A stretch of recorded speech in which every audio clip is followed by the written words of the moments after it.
1987 সালের 30 এপ্রিল মহারাষ্ট্রের নাগপুরে জন্মগ্রহণ করেন রোহিত গুরুনাথ শর্মা। তার শৈশব কেটেছে কঠিন আর্থিক অবস্থার মধ্যে। পরিবারের অবস্থা ভালো না থাকায় ছোটবেলা থেকেই রোহিত দাদির কাছে থাকতেন। প্রথমে তিনি টেনিস বল ক্রিকেট খেলতেন বন্ধুদের সঙ্গে।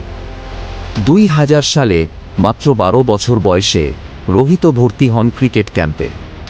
তাঁর কোচ ছিলেন দীনেশ লাড, যিনি একদিন রোহিতের প্রতিভা চিনে নেন। প্রথমে তিনি অফ স্পিনার হিসেবে খেলতেন, কিন্তু এক ম্যাচে ওপেনিং ব্যাটসম্যান হিসেবে সুযোগ পেয়ে দুর্দান্ত ইনিংস খেলেন। সেই দিন থেকেই তাঁর ব্যাটিং প্রতিভার আসল যাত্রা শুরু হয়। 2005 সালে ভারতীয় এ টিমে সুযোগ পান, আর 2007 সালে আয়ারল্যান্ডের বিপক্ষে ভারতের জাতীয় দলে অভিষেক হয়। কিন্তু শুরুটা খুব সহজ ছিল না, দলে জায়গা ধরে রাখতে লড়াই করতে হয়েছে। 2013 সাল ছিল রোহিতের ক্যারিয়ারের বড় মোড়।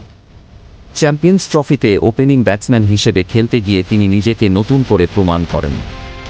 এরপর একে একে রেকর্ড, একদিনের ক্রিকেটে 3টি ডাবল সেঞ্চুরি। 2014 সালে শ্রীলঙ্কার বিপক্ষে 264 রান আরে ইতিহাসে সর্বোচ্চ স্কোর। টি-20তে সবচেয়ে দ্রুততম সেঞ্চুরির একটি। আইপিএলে মুম্বাই ইন্ডিয়ান্সকে 5 বার চ্যাম্পিয়ন করেছেন অধিনায়ক হিসেবে। শান্ত স্বভাব, তীক্ষ্ণ ক্রিকেট বুদ্ধি আর মার্কাটারি ব্যাটিং, এই 3 গুণে রোহিত আজ ভারতীয় ক্রিকেটের হিটম্যান।